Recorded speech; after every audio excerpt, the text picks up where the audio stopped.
Good evening. The City of Riverbank Regular City Council and Local Redevelopment Authority Board meeting is now in session. Today is Tuesday, May 14th, 2019. It is 6 p.m. Please rise. I pledge allegiance to the flag of the United States of America and to the republic for which it stands, one nation, under God, indivisible, with liberty and justice for all. Do we have anyone from the ministerial? Let's please be seated.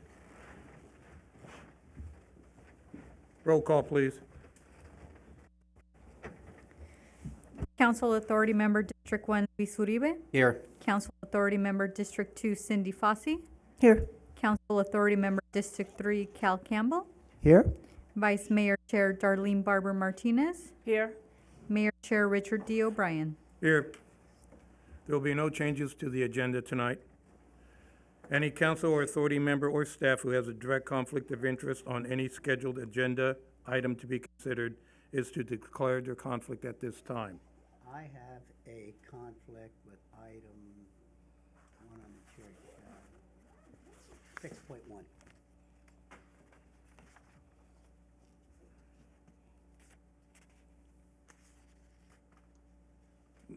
What's the conflict?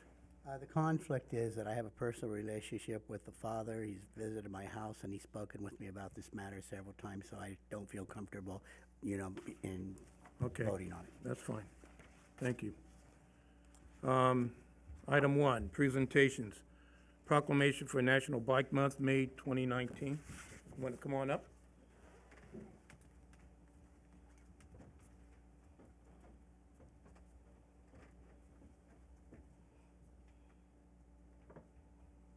This is where we swear you in and then you have to do free work.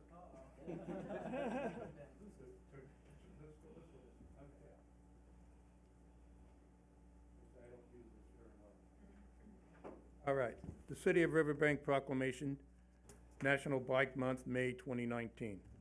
Whereas for more than a century, the bicycle has been an important part of lives of most Americans.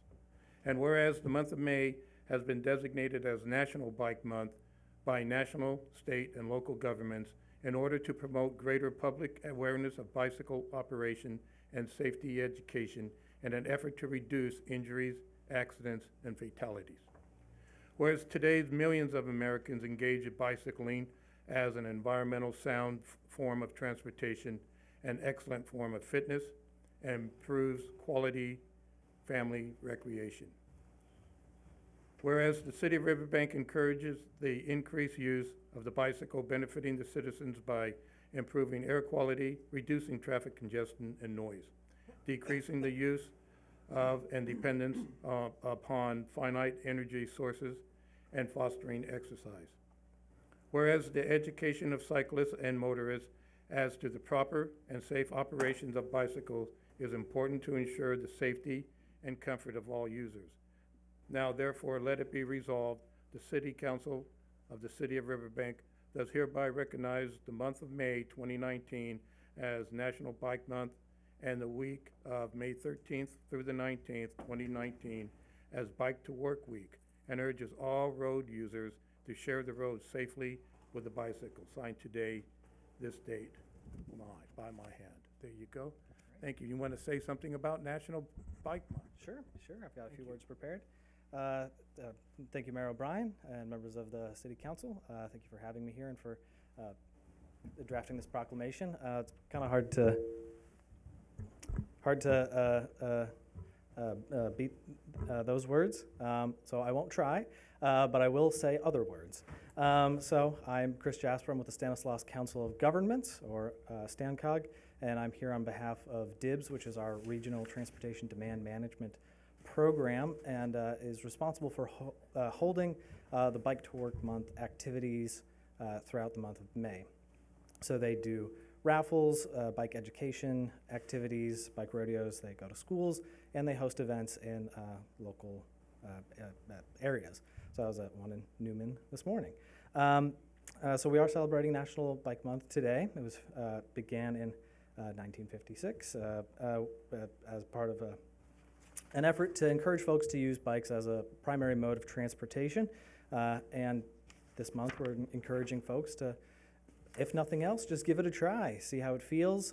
Take a bike trip to work one day, to the gym one day, to the grocery store, and see how it feels, and try and develop safe, healthy habits that can last not only through this month, but also maybe a lifetime.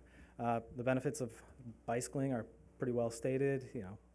Better health outcomes, heightened concentration at work, as well as reductions to traffic congestion and greenhouse gas emissions. So it's something that we're pushing for all kinds of reasons, and I hope that people here today in Riverbank have an opportunity to hop on a bike sometime in the next week, month, year, and try and make it part of their habits.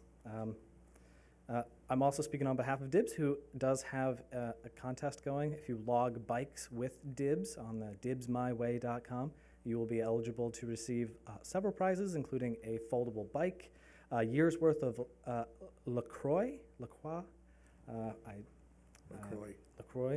Yeah, I never quite nailed the pronunciation.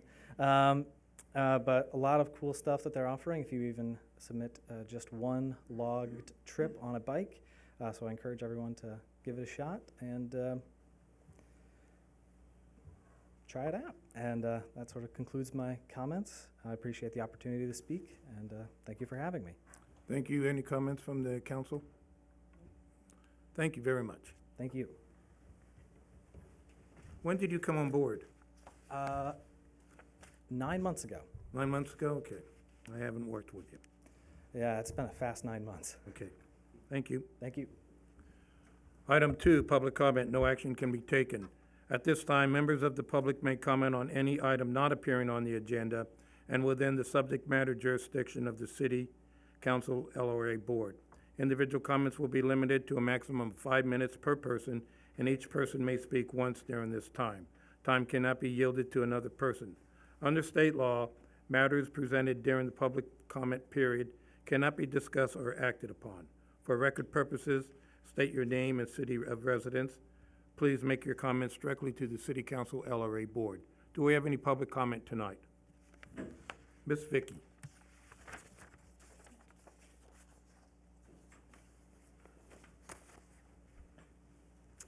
Good evening, council members and Mayor O'Brien. My name is Vicki Holt, and I'm the branch manager at the Riverbank Library. And we have programs coming up that I want to tell you about. Story time is on Mondays at 10:30. It's for preschool level children. And then we have a bilingual story time on Tuesdays at 10:30. The Mayor Book Club is the second Monday of the month, which was yesterday.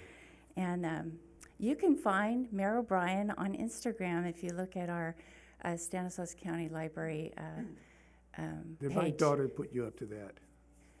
No, but we did send her a picture, so we conspired. And it's a beautiful picture. Oh, thank you. He was reading 5 Little Dinosaurs Jumping I know it on by the heart Bed. now. Yes. This Saturday, May 18th, we're having a program called Anime Your Way. It's by Carlos Nieto III. He's a former artist of The Simpsons. He will teach how to draw anime characters from scratch.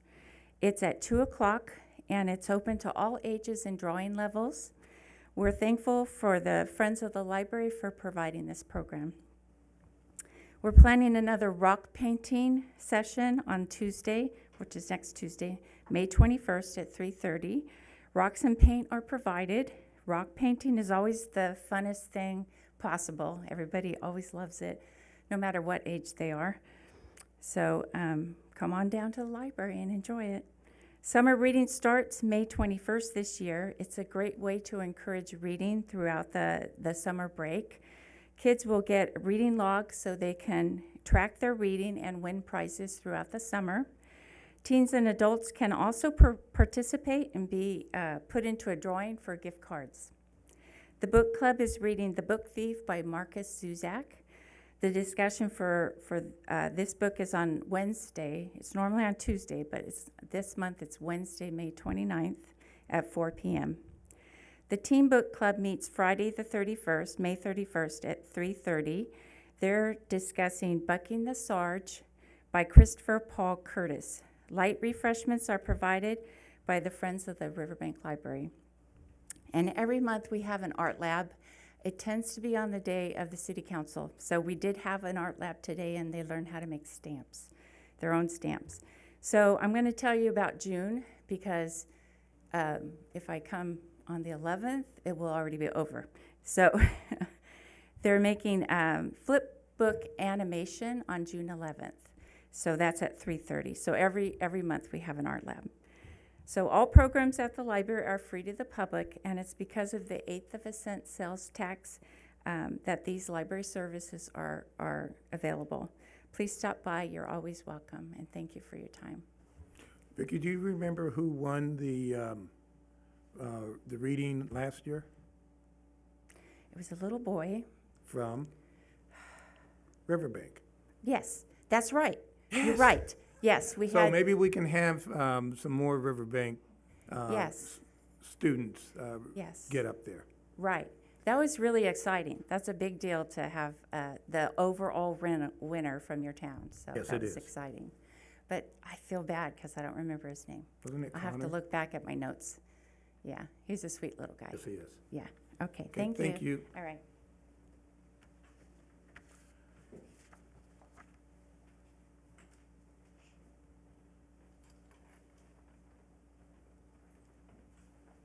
Good evening, Mayor and council members. Oh, no.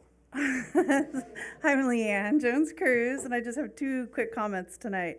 One, just wanted to mention that I was called yesterday about Dog Park Task Force meeting tomorrow, so if you guys could be sure to mention that. It's at Jacob Myers Park at 6 p.m. And also, there's been a lot of chit-chat already, and we're not even in July yet, about illegal fireworks. So if we have our new ordinance in line, it might be a good idea if we can put some information out to the public about what they should do if they have illegal fireworks going off in their neighborhoods.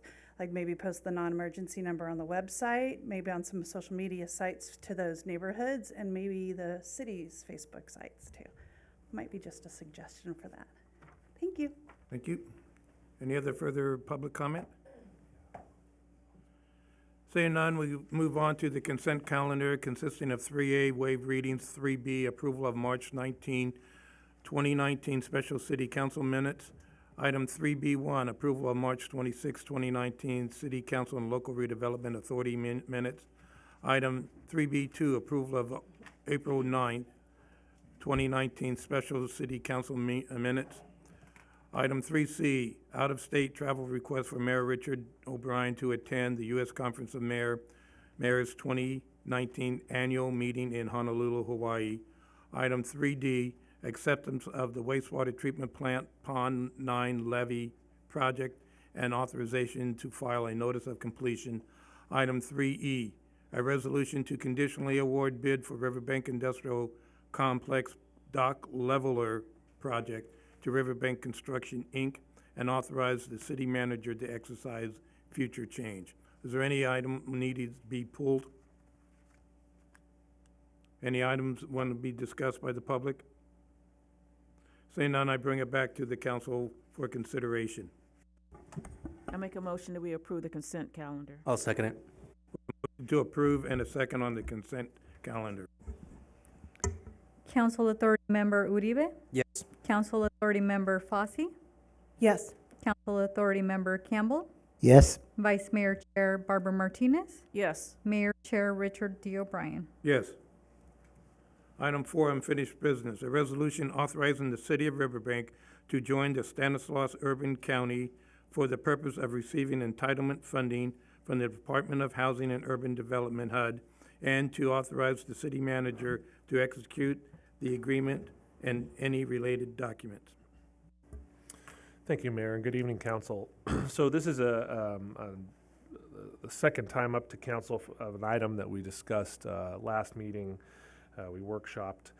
Since that time, we have done a little more digging into the pros and cons, but I think what you hear tonight is that it essentially is the same as Maricela presented to you last meeting. But just for those who are new to this item, in the public, on a yearly basis, Stanislaus County solicits the city of Riverbank's interest in joining the Stanislaus Urban County HUD Entitlement Program. Essentially what that means is that it is a program that the city can join where they get a specified allotment of grant monies each year that are non-competitive, that you get regardless. And the sort of give for that is that you are unable to apply for the competitive grant programs that the state has. So typically the city has declined that invitation because not only have we been successful from time to time with grant applications, but we've also had a pretty active housing department. And as we discussed last meeting, that has changed as the economy has improved. We have two main programs in our housing division. We have the housing rehab program, and we have the first-time home buyers program. And both of those programs have been very difficult to continue to administer because we are, with our primary pool of funding, unable to loan on projects, homes that have a value of more than $284,000. And our median household value is well over $300,000 now, and so it's very difficult to find a property that actually meets the criteria. So I think this year we've done one loan, right, Marcella? And compared to previous years when it would be, as many as half a dozen, just depending on how many people qualified. So with that said, this year we thought it was important that council really kind of consider the concept. So if the clicker, oh, there it is. Before you go on, I'm going to ask the council to continue this item, and I'm going to let everyone know why. May I do that? Please. Okay, we talked to Self-Help Enterprise, which is a nonprofit that has money that can come on in. They've done projects in Riverbank before. They made a complete housing area that people go use their sweat equity, and when the house is done, it's theirs. So the expertise, the electrician, the HVAC people, the roofers are paid for by Self-Help, but the families put the home together. And that is, we're talking with them, and they have information on our home projects that maybe we can't find a home that is at $284,000 or less, but they can buy a home that is needs fixing up, fix it up, and then release it for sale, and that way they would control the pricing and bring that to the city at $284,000 or less. So that'll opened up more and more homes for those who are definitely in need.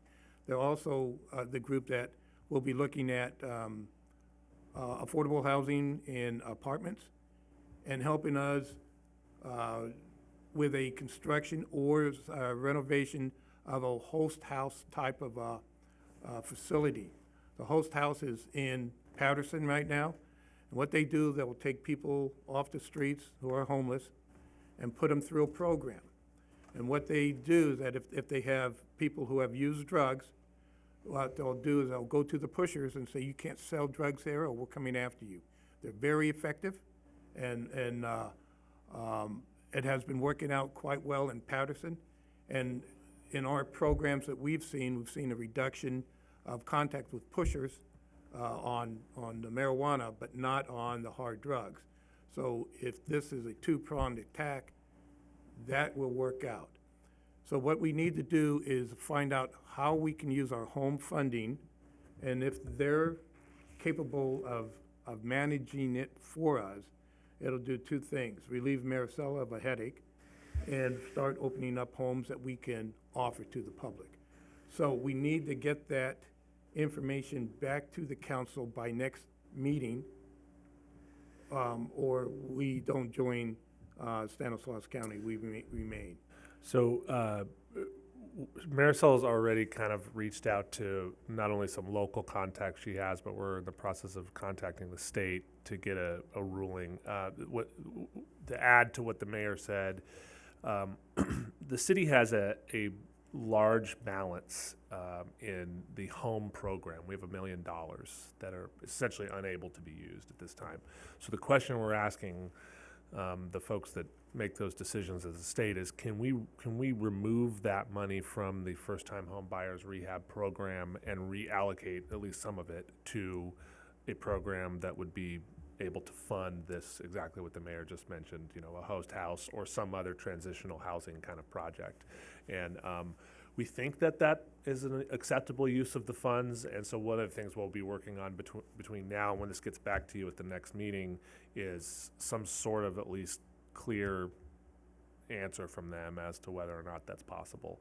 And if not, council will have to decide that the risks are too great to join at this time, and then I believe we're not going to get another opportunity for 3 years, right? Yeah, so we'll just continue forward, or council could decide to move into it. But the county has advised us they need a decision by the end of May, which still gives us time to do that. So that's it. That was my question. Do we have a deadline date? And we do, end of May, right? Yes. Okay. And at the next meeting, if the council wants it, can go through all the benefits and drawbacks. But if we're not making a decision tonight, I won't do that. Okay. Any comment? This is open to the public for any comments, whether or not you want us to move forward tonight or wait until, anybody? Seeing none, I'm bringing this back for consideration for continuance to the next meeting. I move that we continue it to the next meeting. I second. Hey, we have a motion to continue in a second. Is it by consensus? Everything needs a vote now. Council Authority Member District 1 Uribe. Yes. Council Authority Member District 2 Fossey. Yes. Council Authority Member District 3 Campbell. Yes. Vice Mayor Chair Barbara Martinez. Yes. Mayor Chair O'Brien. Yes. Motion passes 5-0. Public hearing, item 5.1, first reading and introduction by the title only of a proposed ordinance approving a development agreement by and between the City of Riverbank and EJ Distributors LLC, a California limited liability corporation doing business as Canarise. Thank you, Mayor. Our planning and building manager, Donna Kenny, will give this report this evening.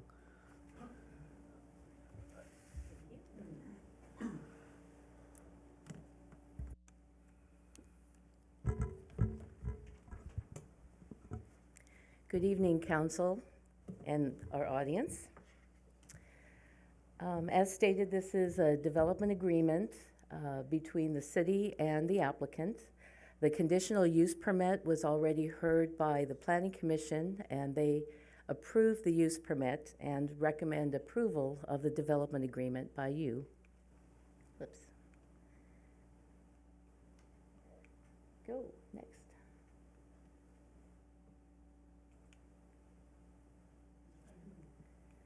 This isn't the. There we go. Okay. All right. I thought I did. Okay. So the project, as stated, is a development agreement and a use permit. There are no exterior changes planned for the building. There is existing parking and existing landscaping, and there is no signage proposed. There we go. So here is an aerial of the project site. As you can see, 5729 Terminal Avenue is marked in the center there. You can see that there are some subdivisions nearby, and then there are railroad tracks on the backside. Here's another aerial looking at it from the south.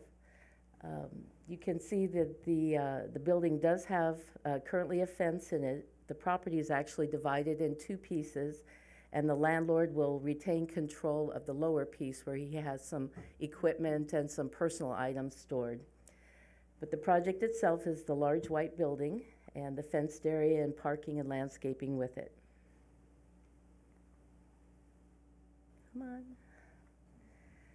As you can see, we're over 2,500 feet to the nearest school site. And here is the site plan. As I mentioned, part of it will be retained by the landlord. That's the triangle is the south of the entire property. And then there's the building with the parking, and access will be on the south side for the arrival of the product. Here is a floor plan. As you can see, the building is divided up into areas. Some will be fenced. For example, the driver that brings the product in will only be able to access the area where he pulls his truck in. Everybody will have scanned cards, and the access area, the areas that they're allowed to access will be predetermined. Here is the front elevation. As I mentioned, there will be no changes. The only thing that the neighborhood should see is employee cars parked in the front there between 8 and 4. Here's the north elevation that allows you to see a little bit of the rear there.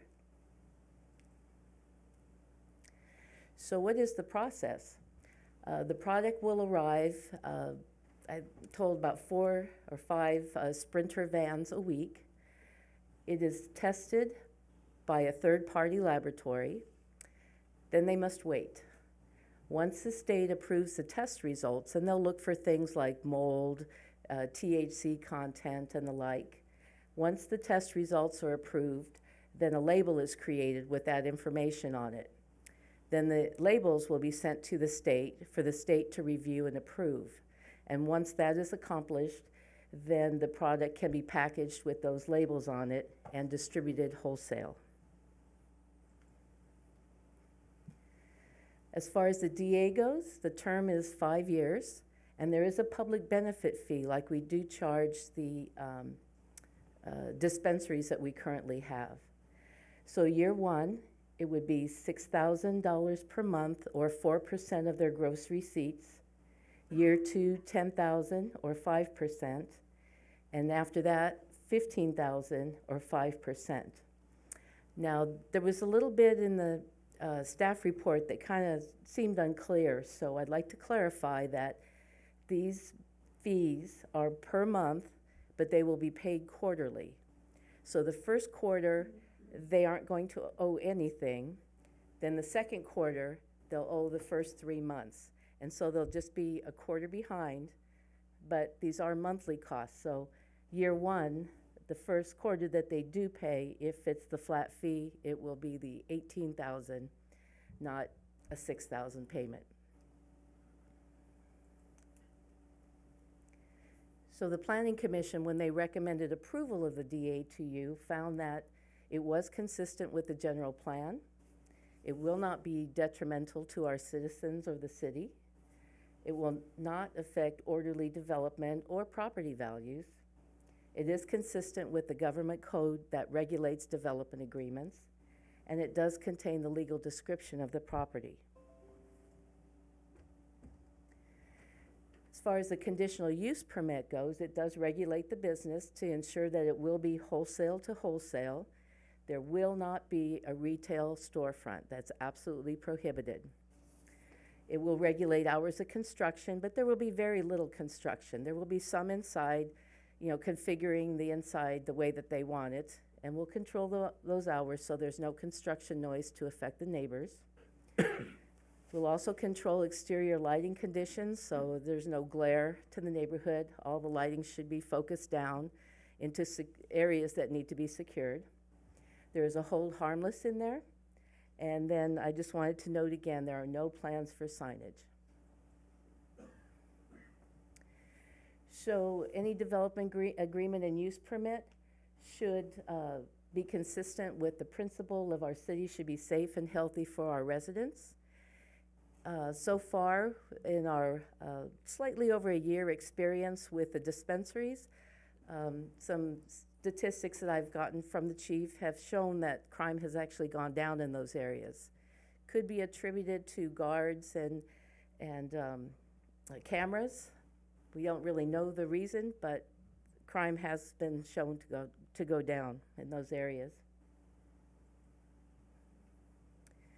This does qualify for a CEQA exemption because the project site is already developed and they're just changing the use of the building.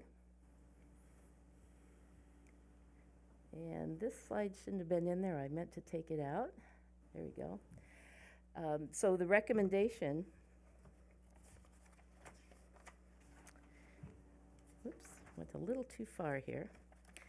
The recommendation is that the council approve the first reading and introduction only by title of the proposed ordinance, which will initiate the second reading for consideration at a May 28th public hearing.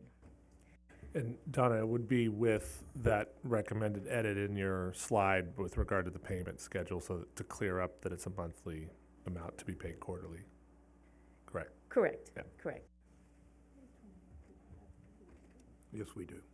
And I'd be happy to answer any questions, plus we have the applicant and his family here today. Okay. Are there any questions? Move forward? Okay, we'll open it up. This is a public hearing. Thank you. Okay. I open this up for a public hearing. Do we have any public comment? I see no public comment. I close public hearing. I bring it back to the council for consideration. I'll make a motion, we approve 5.1. I second it. Okay, in the approval that we are approving the first reading and introduction, and that will be initiated for a second reading on the 28th. And we have a second. Council Authority Member District 1 Uribe. Yes. Council Authority Member District 2 Fossey. Yes. Council Authority Member District 3 Campbell. Yes. Vice Mayor Chair Barbara Martinez. Yes. Mayor Chair O'Brien. Yes. Motion passes 5-0. Are you leaving? You can't be here. Okay. What? No, he said he had to recuse himself. Jeez. Okay, new business, item 6.1. Consideration for a resolution approving the waiver of system development fees for St. Francis of Rome office building project located at 2818 Topeka Street. Thank you, Mayor. Donna Kenny is going to give the first part of this report, and then there was subsequent correspondence on this request when Donna went on vacation a couple weeks ago that I then took over and wrote the second half, so I'll pick up that other part of it. But while she's fixing the door, essentially what we have this evening is the St. Francis Catholic Church has been in the process for many months now of developing a 1,900 square foot office structure adjacent to their campus over off of Topeka, and have requested a consideration for the council to waive some system development fees on that project. Thank you. Hello again. As mentioned, St. Francis of Rome is working on a single-story, oh no, not this one. A single-story office building. Oh, come on. Okay, so for the audience, what system development fees are is there to provide a method of financing unfunded portions of systems that we need to keep the city running, and to promote the expansion of the public improvements to meet the needs of the community and to minimize fiscal and environmental impacts that new development may have on our city. That's the one I wanted, thank you. Right. Not that right one, the left one. There we go.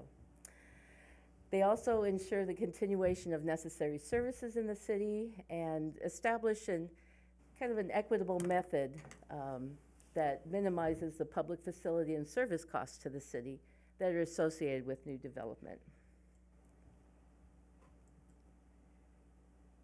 So as mentioned, these are charged to new construction, not only new construction, but also an addition to an existing non-residential structure, and to mitigate the unfunded portion of the impact of the development.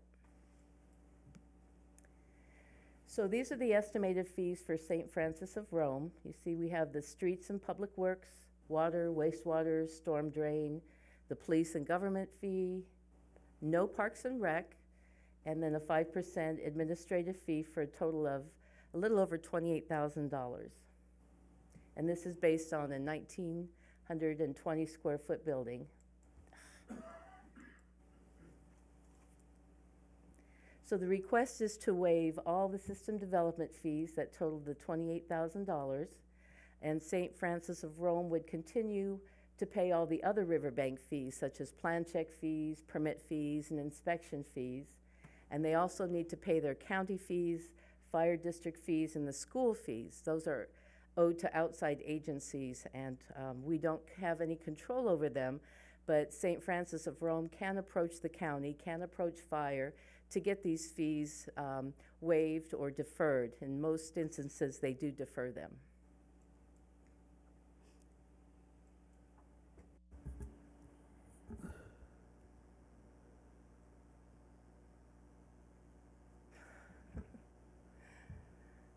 Okay, so the recommendation is to consider this petition and then determine whether to waive the fees, all of the fees, or partial fees, or defer the fees, or even deny the waiver request. So those are the various options. There are probably more we could discuss as well, but I want to mention a few other things because in subsequent, when Donna left for her trip, I took over a couple of the projects she was working on, and one of the things that, if you read, well, I'm glad I didn't say that, Riverbank's municipal code, you'll notice that there's some criteria that are established that are designed so that when council considers these requests, which, as you know, come from time to time, there's typically a requirement that some justification is submitted by the applicant explaining why they shouldn't be paying the fee. So just not wanting to pay the fee is not a justification in and of itself, because obviously no one probably wants to pay the fee. So I sent St. Francis a quick email asking them if they could provide a little bit more, and Father Misael and the deacon sent back an excellent letter, very well written, that gives a little more shape to the discussion.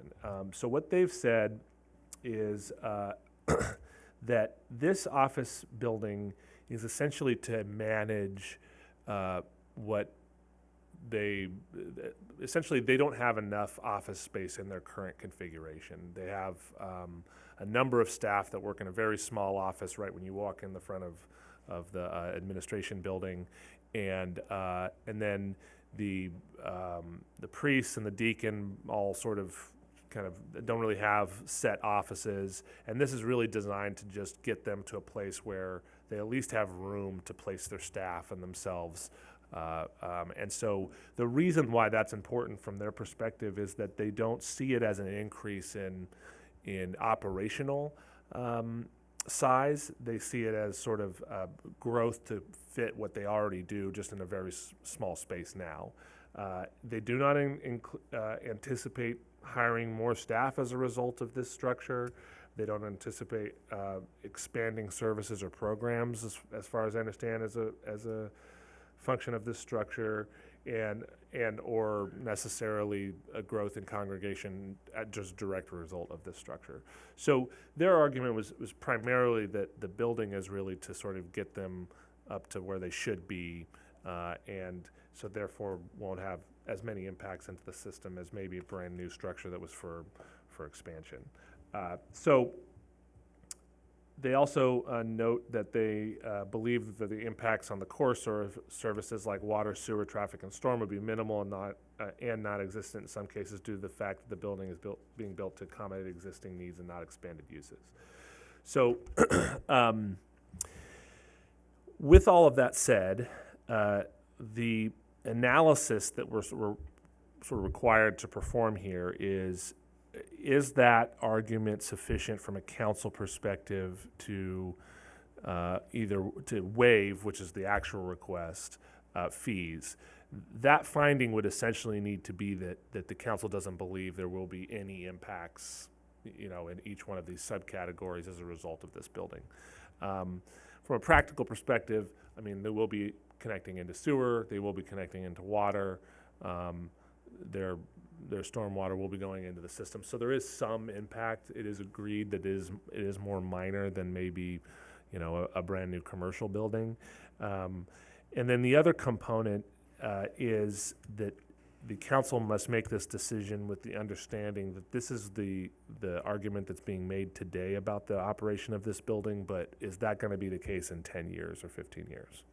And it may be.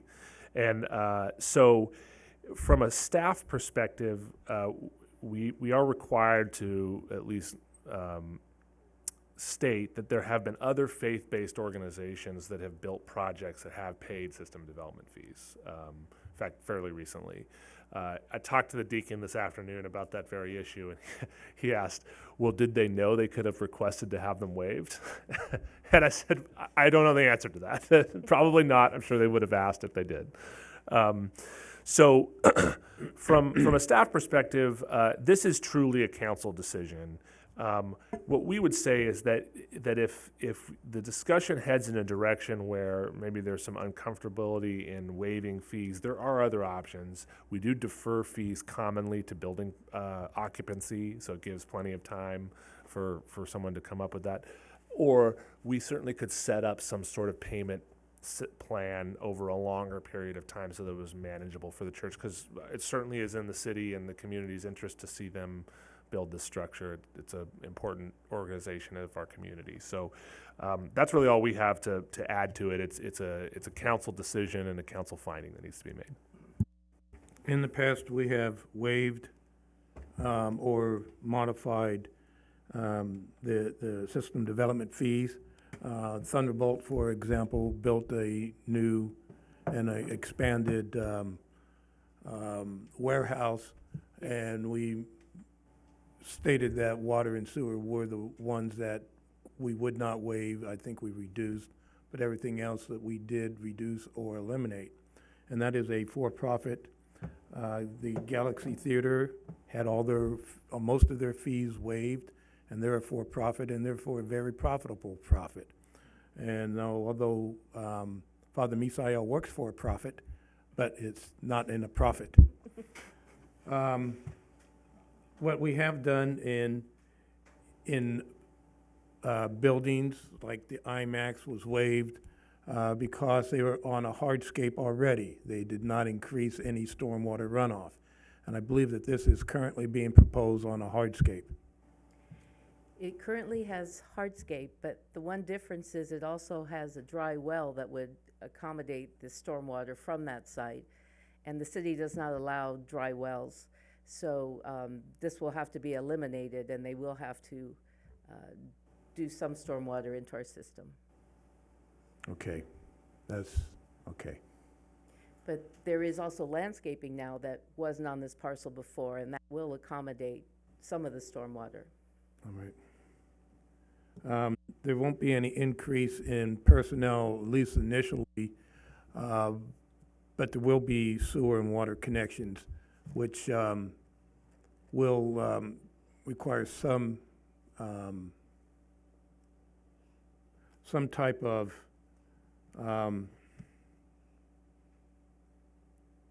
payment on that, because I believe for some of them we reduced it 50%. And then if we do reduce anything, your admin fee reduces the amount proportionally to Correct. 5% of the total cost. Correct. And I don't see any increase in traffic, although there is some traffic mitigation that needs to be taken care of, but that's a Caltrans right now. Yes. And we're trying to mitigate that. Okay, so that's what we have done in the past. Is there any comments or questions from the council to Donna before I open it up? Yeah, can you put the slide back up that has the amount of fees, please? Maybe. I hope so. Were you doing it? Okay, thank you.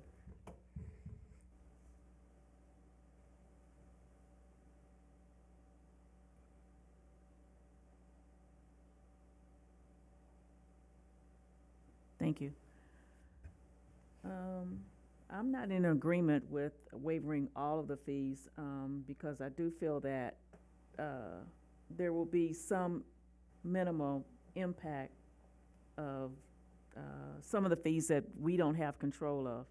And I just feel like we could probably waive some of it, but not everything. Do you have an inkling for which one you would like to waive? Because you have the same number of employees working there, so, streets and public works, although I hate taking money away from public works. But the water and wastewater definitely needs to pay some, and then some for the, depending on what they have for their landscaping for the storm drains.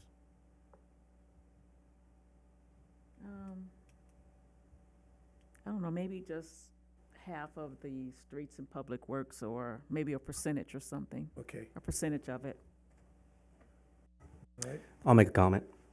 So I think as a city, maybe we should consider a policy to kind of give us some, maybe some structure for the city. So there is, so we see that, so it shows the impacts and we're able to justify waiving any of the fees. So we're not just kind of just picking and choosing.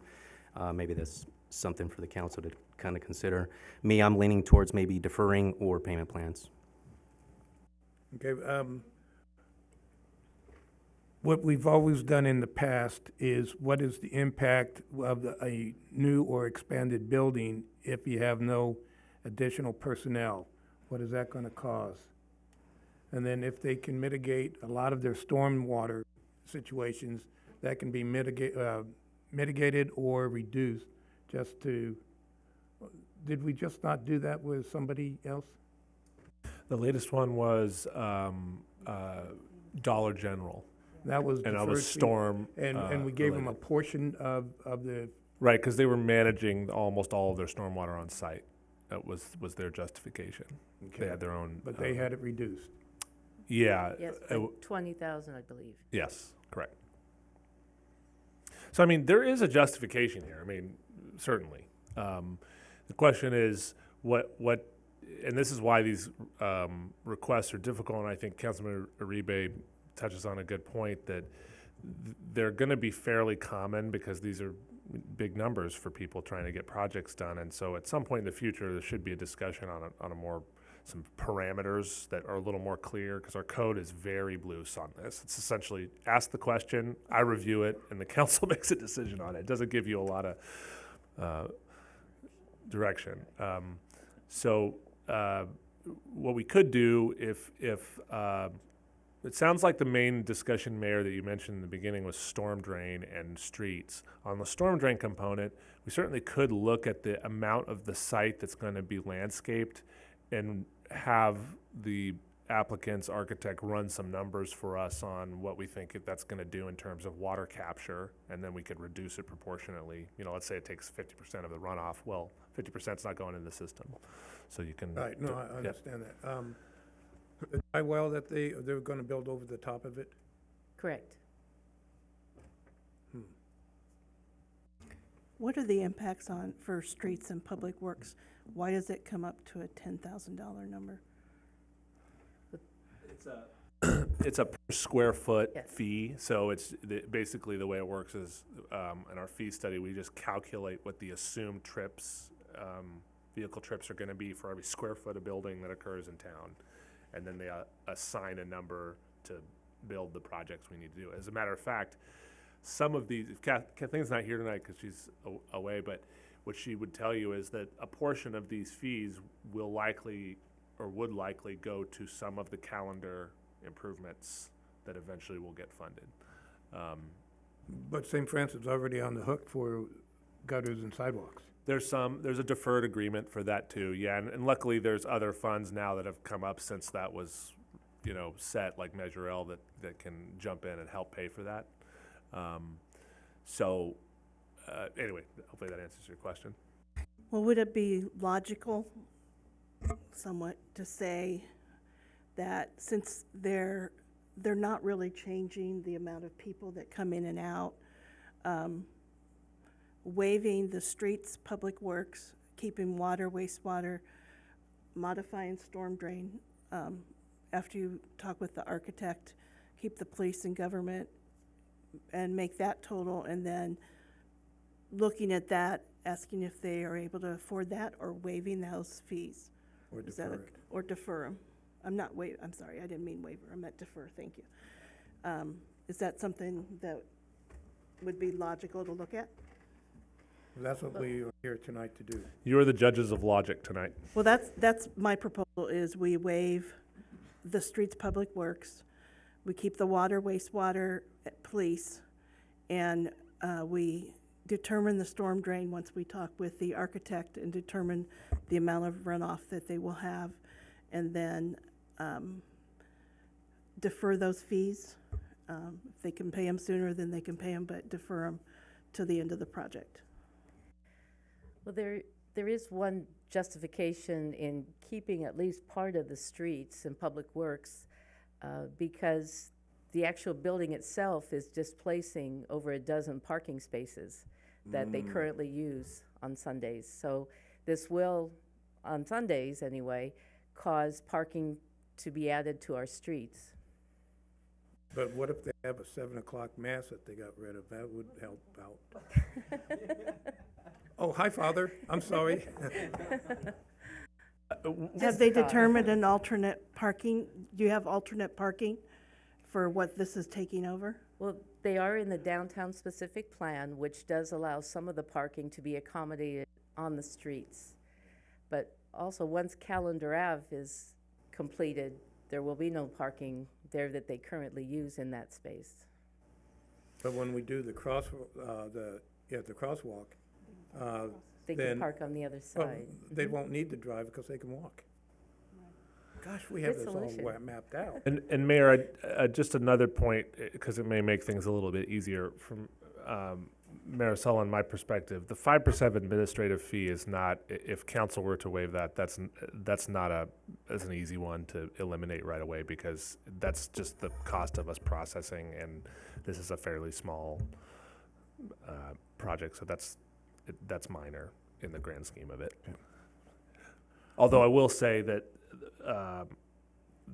the letter also requests waiver of building permit fees, and my recommendation would be that we think that is probably not a good policy decision. Building permit fees are just the fees that we pay our staff, the proportionate hourly fee to review plans, and that's just a Plan checks cost. and stuff, Yeah. okay.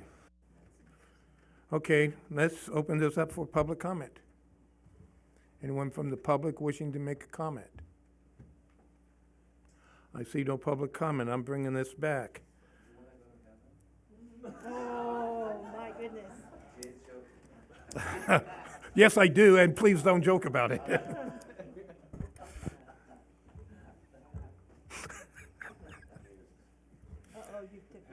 Okay, all right. My house is being built, I don't know where. Yes, you have to. Very brief. I just want to thank you for, just considering this, okay? That's all. Thank you. That was Father Misael of St. Francis of Rome. Okay, let's go down the line. Darlene, what would you like to do?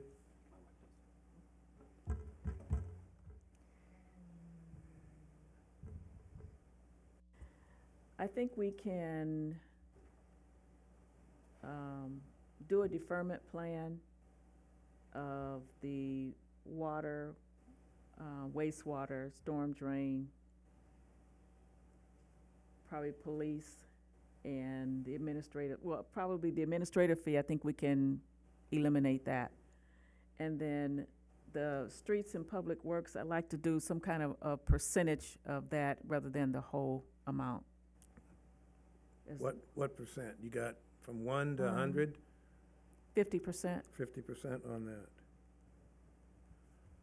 Okay, I'm in agreement to reduce the streets and roads. The impacts, although in the future there may be some, but we do have the Measure L, I would reduce it to 20%. And cut water and wastewater, since we're not increasing the number of people, just increasing the office space. I would, like we've done for Thunderbolt, 50%. And a percentage for the storm drain as you determine that can be captured by the architect, by their drawings. If they can capture 50%, 50%. If they capture none, they pay all, and it's deferred. And Mayor, just to clarify, deferred, the simplest way would be deferred to final occupancy. Does that work? Or longer, depending on how much the bishop gives them money. Some sort of finite timeline though, right? Okay, final occupancy. Okay. You get that 7 o'clock mass, and I'll be donating. Cindy, what would you like to do?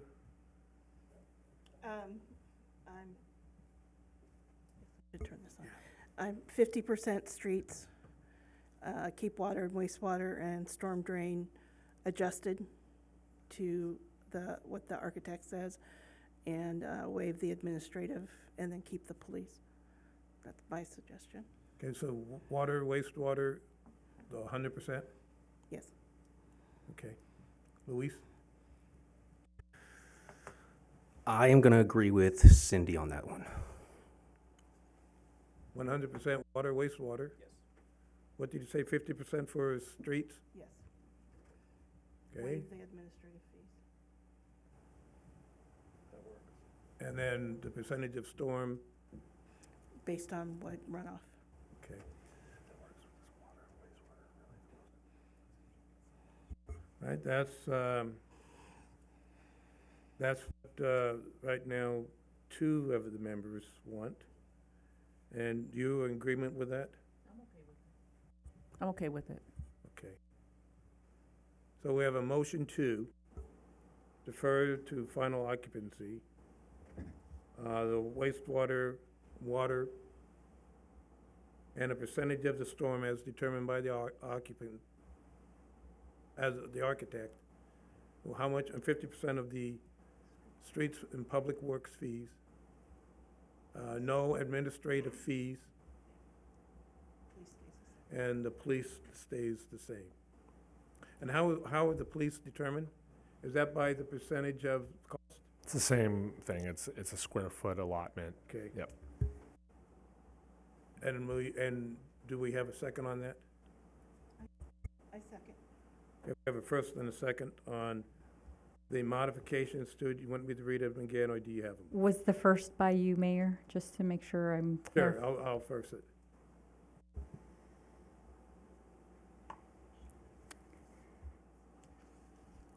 Council Authority Member District 1 Uribe, Yes. Council Authority Member District 2 Fossey, Yes. Vice Mayor Chair Barbara Martinez, Yes. Mayor Chair O'Brien. Yes, Motion passes 4-0. and I would recommend that you do the same thing for your CFF or PFFs for the county and consolidated, sir. Thank you.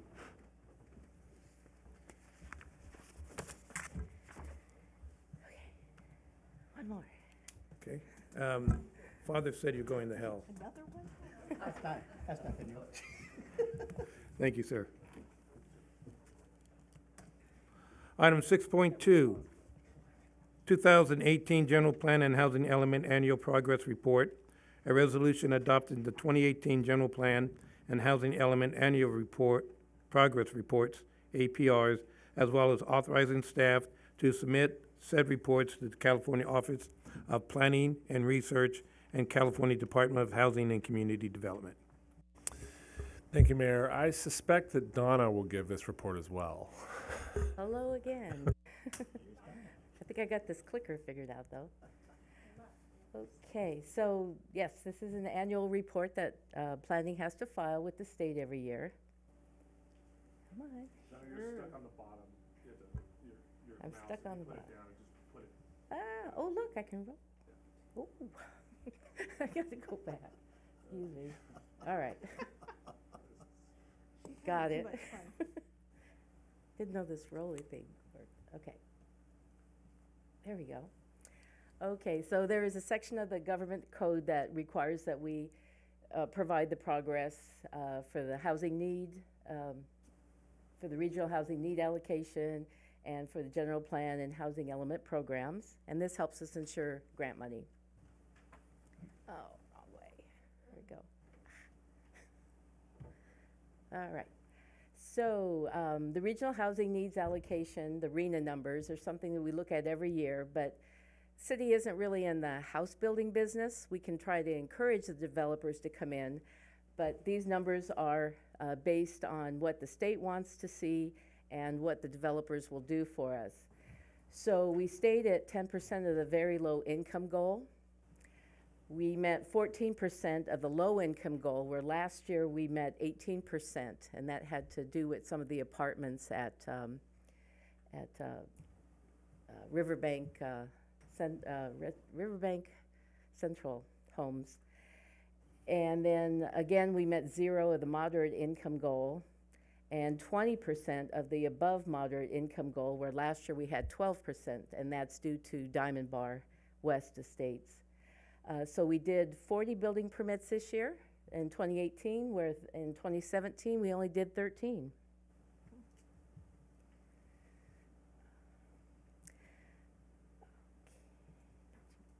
There we go.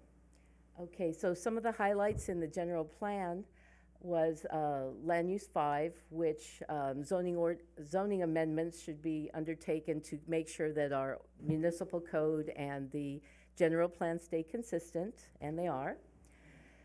Program Circulation 7 talks about a parking master plan. I did have my contract planner go out and walk the downtown and do an assessment of the parking. So we haven't done the actual plan yet, but we did take a significant step towards that. Calendar Avenue is one design program that we had in the general plan, and it's a complete street design, and staff has been working on that, so we have accomplished a step in that direction. Another program had to do with bringing more art to the city, and we did start a utility box art program.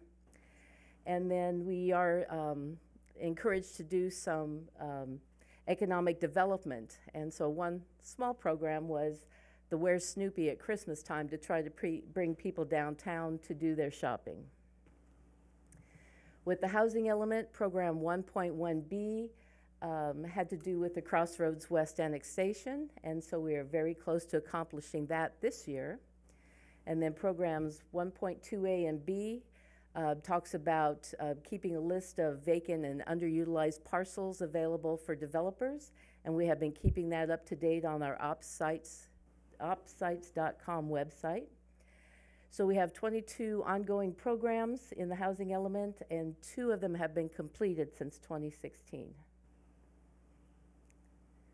So the recommendation is to approve the general plan and housing element annual progress reports and authorize staff to submit them to the state, where they are reviewed and kept on file but not approved by them.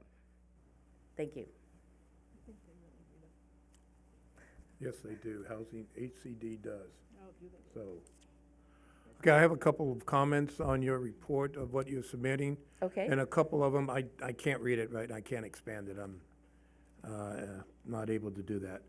But I do recall in your staff report where you're saying that we're maintaining for, reduced greenhouse gases, stuff like that. Yes. Well, we are participating in SB 375.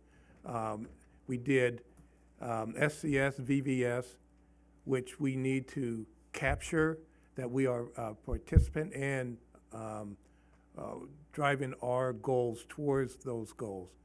Okay, that will help further reduce greenhouse gases.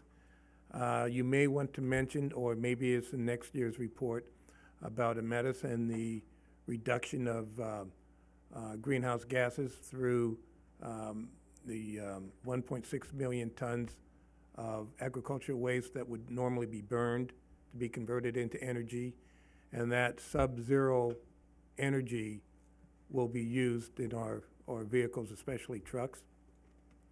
But there's several areas where you stated that. Mm-hmm. Now for, it's not gonna affect this year's, but next year's, hopefully we will, if we can have self-help enterprise coming on out, which I hope we can get them out here to start doing some affordable housing complex and individual housing, it would be quite well. But I think you need to, in a couple of your areas where you talk about reducing greenhouse gas where you're maintaining, we're actually participating in trying to drive it down. Okay. And then in next year's report too, as far as housing goes, we do have a couple of projects on the horizon of senior affordable housing. So that'll help those numbers come up as well. Very good. Okay, I'm gonna anybody else before I open it to the public? Sorry. Okay, this is open to the public for comment. I see no public comment, so I close public comment. Come on back for consideration.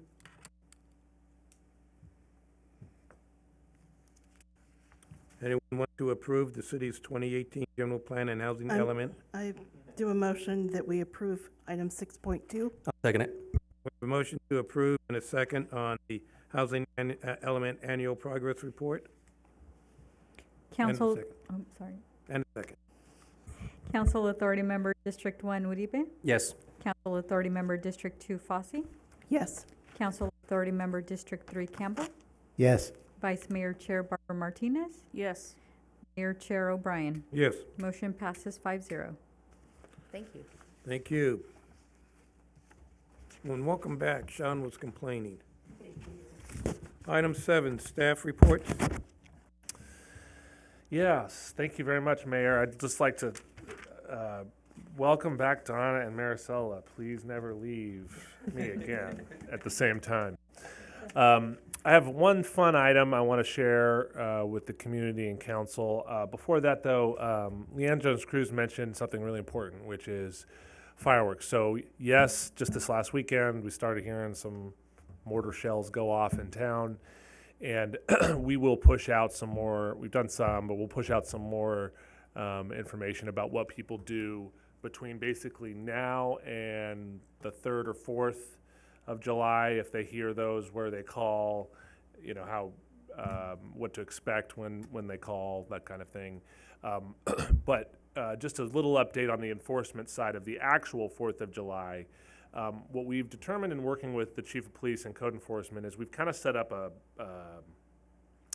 I like to call it a strike team. I don't know if the chief likes that as much, but wait, why are you hiding? And so, but one of the things that the chief has advised, which is really great advice, is it really does no good for us to give out the non-emergency dispatch line for the 4th, 5th, or 6th, really, because during those 3 days, and especially on the 4th, non-emergency and emergency are inundated with phone calls nonstop. And so if you called in to report some illegal firework activity, it's just the way it is. You're going to wait. And the call is not going to get to us until sometime later. So what we're going to do, Norma and I are we're setting up an actual call-in line here in the office where we are going to be manning it. And by we, I mean literally she and I. And we are going to basically take calls and get them out to a team of folks, a couple of deputies and code enforcement people who are then going to go do the enforcement actions. In addition to that, so we're going to get that number ready for people to understand that the 4th you need to call this number, and the 5th and 6th. In addition to that, we're going to have signs throughout the community. We're going to have some lawn signs that Norma came up with a really great slogan that says, if you light it, we'll cite it. And it'll have numbers and some information for folks. And so if you're interested in getting a lawn sign to let your neighborhood know, please let me know, and we'll make that happen. And then finally, just in the interest of a sneak peek, the community center is nearly complete. And you probably noticed that this is not what an upgraded community center looks like. That's because that's the before picture. Here is a during construction picture. Here is a little further along in construction picture. You can see the top level. One of the things that won't be able to be noticed when you walk in is how much insulation work was done and how much it's going to help our energy savings and energy costs in that building. And here, these last two are much more recent photos. So there's the completed, and you go one more, Norma. and there's another. So it really is, the design that the architects put together was intentionally simple. We wanted it to be a space that could be a lot of things. It could be a quinceañera one night and a wedding the next and a business meeting the next night and a city council meeting the night after that. Yes, and a Sweet 16 party. There's going to be a couple of soft events there this weekend we had committed to, and then we're going to hunt down a date for a dedication ceremony. We have a plaque made, and we'd like to have some folks down for some refreshments and to celebrate, something that's been 25 years in the making at least. So hope that you get a chance to go down and see it. There's still some things that need to be solved, as with any remodel, but we're very proud of it, and we hope you are too. And that's all we have tonight. Thank you. Thank you. Councilmember Uribe? Yeah, I have a couple comments. So May 7th, I had the opportunity to tour the host house in Patterson. The mayor spoke about it and the great work they're doing to end the homelessness. May 8th was the Stanislaus Homeless Alliance. They held their first meeting. We discussed informational items, planning updates, and projects in the county. At the end of the meeting, I suggested future agenda items like allowing communities to make decisions on what will be best in their community, allocation of funds. The mayor suggested reimbursement of funds. I also suggested looking at the root causes, data collection, and not overlooking populations like foster kids and families going from couch to couch, with the goal being stable home rental or home ownership with the support system. And finally, Leanne mentioned this, the Dog Park Task Force will be having their second meeting tomorrow at Jacob Myers Park at 6 p.m. Thank you. Thank you. Councilmember Fossey? I just have a couple of comments. First of all, I'm really excited that this year on the 4th of July weekend that we have an opportunity to reduce the amount of illegal fireworks and finally get some of those irritating people to understand how scary it is for other neighbors. 4th, 5th, and 6th, you're going to be able to call the special number that Sean has, and we're going to strike the guys and the girls that are doing this and hopefully make it a safer holiday for everybody. The other comment I have is Roselle and Clarabelle. It's exciting to see how it's coming together. Every time I drive by, it's coming a little bit more together. Today, it's all nice and smooth. But I just want to remind everyone, while that can be a very busy area and you end up going through crossroads, please remember that families live there. There's kids out in the street. Observe the stop signs, observe the speed limit. Please be careful when you go through there. And if you happen to get stuck in that line, please be patient and know that everybody else is stuck there with you. And come July, August, hopefully that'll be done and you'll, within months, forget all about it. Thank you. Councilmember Campbell? Just to remind everyone, the 12th Annual Historical Society Alma Breakfast is this Sunday. Tickets are available at the door if you haven't purchased them. And the hours are from 8:30 to 12:30. There will be a raffle, and we would appreciate you coming out and supporting with funds that go to the museum. Thank you. Vice Mayor? I am excited about the community center. As a matter of fact, on Saturday, May 18th, from 11 to 2, there will be a tea party given by Royal Neighbors, and it's a fundraiser for their Veterans Day luncheon. And also, I'd like to invite the public to Stuff and Things Art Studio. It's on 3220 Santa Fe Street, Suite C. It's actually between 2nd and 3rd, but behind the building, so you can reach it by going to the alley. They're having they call it just a fun day of art and all kinds of things for people to do. And it's from 10 to 6 p.m. And it's the first alley art event. And then on Saturday, May 18th from 9 to 10 a.m. and Monday, May 20th from 6:45 to 8 p.m. You're invited to come out and talk about what you would like to see improvements for the community center, the park, and the pool. We do have grant funding that our Director of Parks and Rec has talked about before, but we'd like to hear from the public on what you would like to see at the park. For instance, maybe some water stuff, or I've heard maybe plans for a basketball court, or renovating the locker room, all kinds of good things. But we'd like to hear what you would like to see also there, so inviting everyone to come out to that. I think that's it. Thank you. Thank you. For me, HCD public comment started on housing allocations. We may want to put our 2 cents worth in on that, please. With the state going to trying to get to a 20% reserve, I believe that before we start the next fiscal year, we look at also attaining a 20% reserve for things like a major outfall breach on 7th Street like we had before, and we couldn't afford it. So we need to take a look at that. Tonight, I want to thank our representative for being here from the Stanislaus Consolidated Fire District to provide us an update, like I asked her to do. She said she would. One of the ways to get out the information is using our electronic signs. We need to get those up, really. Because going down the street, Darlene, you could have all of your meetings and everything advertised. I assure you that the gentleman that is the sign guy is confirmed. The report is already written. I've already reviewed it for the May 28th meeting. So, and how long will it take to get installed?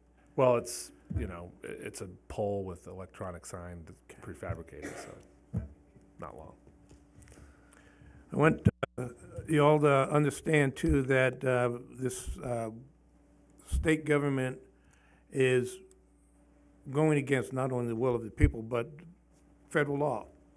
AB 1332 is prohibiting contact with any agency or organization that may have any dealings with ICE or any immigration office, even if it's INS.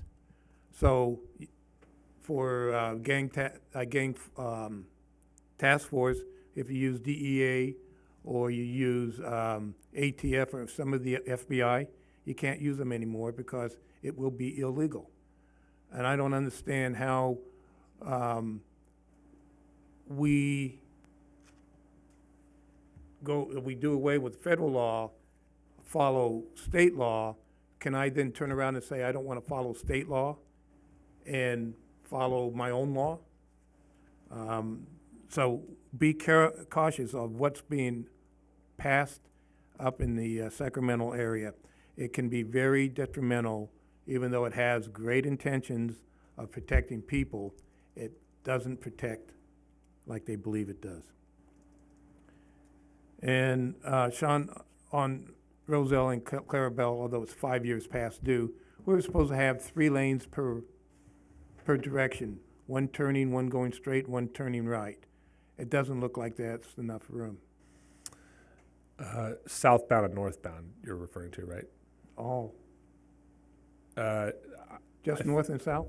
I believe I'll check the plans on that, but I'm pretty sure that there is an adequate right of way to do it.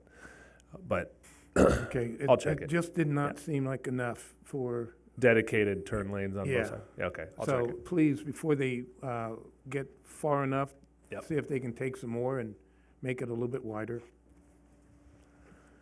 All right, thank you.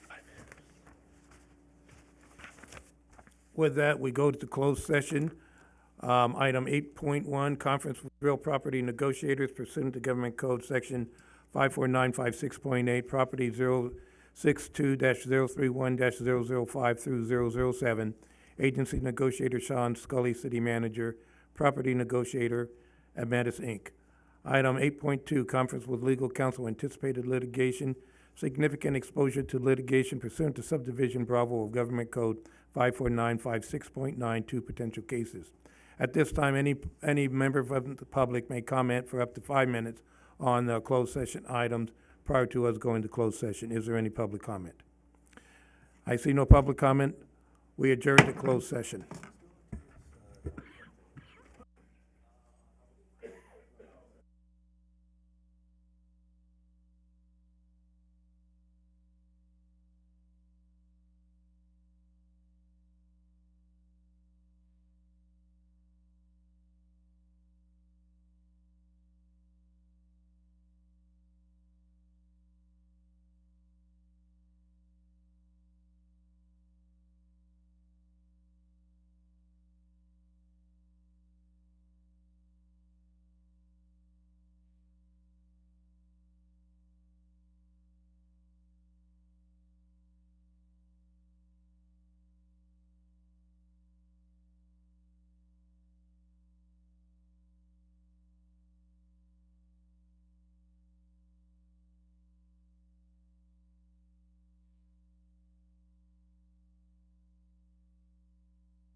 It motivates you to stand up. Bye. Tomorrow and give them an estimate. All right. I'll see you later. When Leanne says things like that, thank you very much, Leanne, for that comment.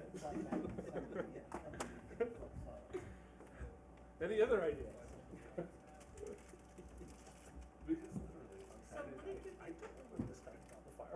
Really? Oh, yeah. So, what did you send out? Just a few? What do you mean by few? We did the, not the full application package that they want, when we're gonna send it to them, but we did. Okay, who's first? Who's up first? All the schools? Not, I was waiting for the superintendent's office to tell me who else wants to send it to it, but that's still one, but they're gonna, everybody local. Who's up first? And then we're gonna do like, Can I have a couple? yeah. Hey, but this meeting, when I don't. And I have, When it's closed session, I'm Mayor Hill. When it's open session, I'm Ed.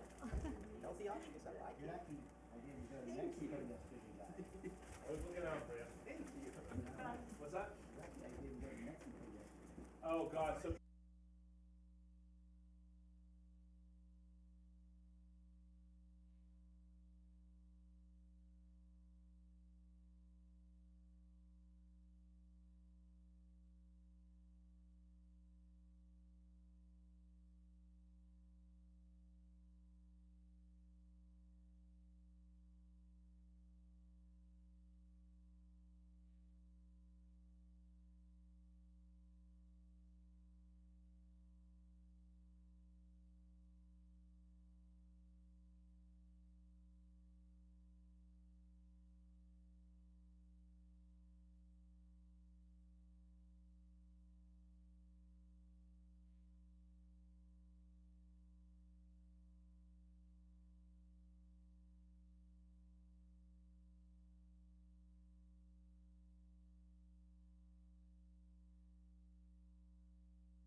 Ready?